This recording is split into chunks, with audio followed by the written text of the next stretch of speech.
এই প্রথমে বাটা মাছটা আমি এখন কেটে নেব। দেখো বটিটা লাগিয়ে নিলাম। আমি আর একটা পাত্র নিয়ে নিলাম। আমি একটু ছাই নিয়ে নিব, ওই যে উনুনে রান্না করি তো সেই ছাইটা নিয়ে নিলাম। এখন এই ছাইটা দিয়ে মাছটাকে কেটে নেব। প্রথমে আমি উপরে পালকটা ছুটিয়ে নেব। এখন আমি লেজটায় ছাইটা লাগিয়ে নেব। তারপরে আমি এই এই পিঠের এই যে কাঁটাটা ছাড়িয়ে নিলাম, এই পাশের এই যে কাঁটাটা ছাড়িয়ে নিলাম, দেখতে পাচ্ছ যে ছাড়িয়ে নিলাম। এখন আমি কি করব, আঁশটাকে ছুটাবো। এই দেখো এ পাশ এই যে ভালো করে ছুটিয়ে নেবো, কেননা ছোট ছোট আঁশ তো ছুটবে না, ওই জন্য ভালো করে ছুটাতে হবে। দেখো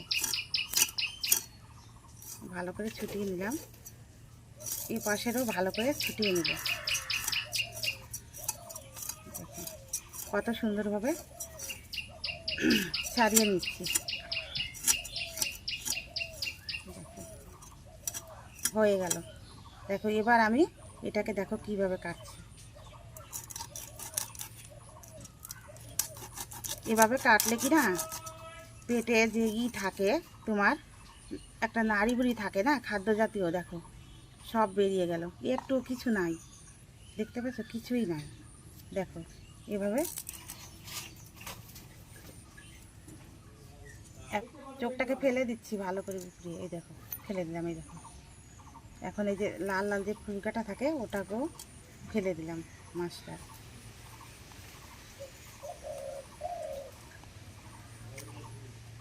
এই দেখো এটাও ফেলে দিলাম। এখন দেখো মাছটা পুরাটা কি সুন্দর হয়ে আছে, ঝোর হয়ে আছে।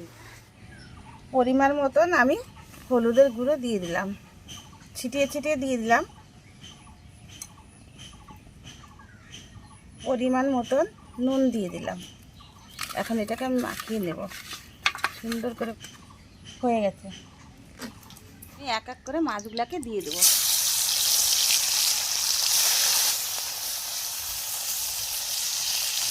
টুকুই করে দিচ্ছি।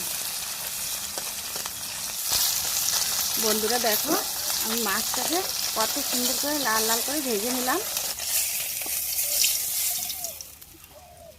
কাঁচা লঙ্কা ছিঁড়া ছেড়ে ছিল ওটা দিয়ে দেবো, কাঁচা লঙ্কাটা। তারপরে আমি আলুটাকে দিয়ে দেবো। তারপর আমি একটু নেড়ে নেবো।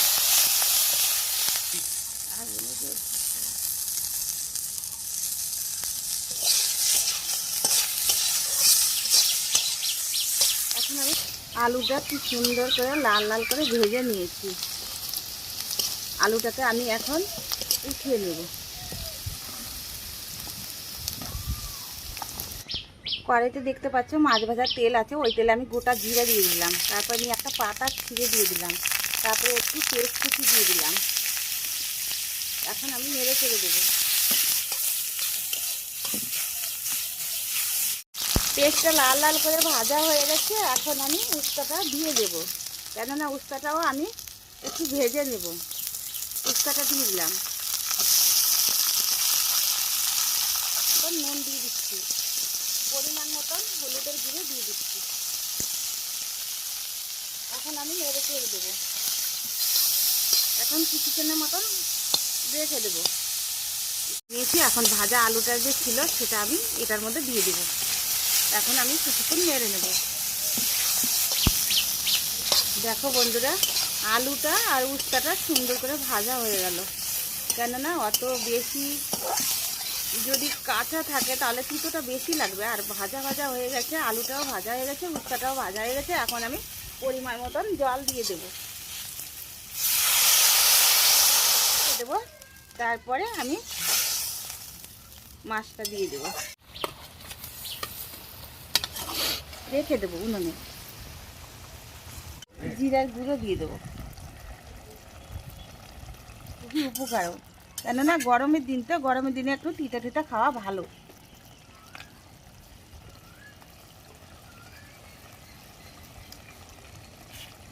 এখন আমি এটাকে নামিয়ে নিলাম।